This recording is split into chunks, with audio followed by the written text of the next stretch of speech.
Paano nga ba i-enable o i-on ang LAN ports ng iyong BIDA ZTE router? Let's start. Make sure na connected ka na sa iyong BIDA router Wi-Fi. Next, i-open ang iyong internet browser.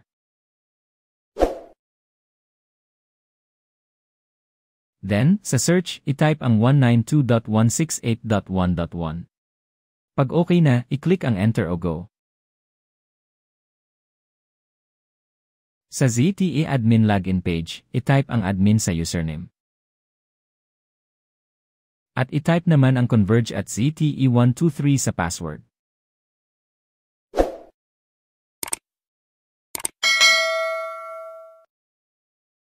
When done, i-click ang login.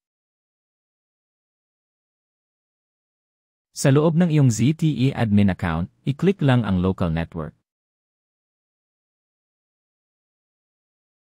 Then, i-click ang LAN configuration. Sa LAN enable, i-on lang ang LAN 1 at LAN 2. Pag okay na, i-click ang apply. Salamat po sa panonood. Don't forget to like and subscribe. If may tanong po, comment lang po sa baba. Thank you.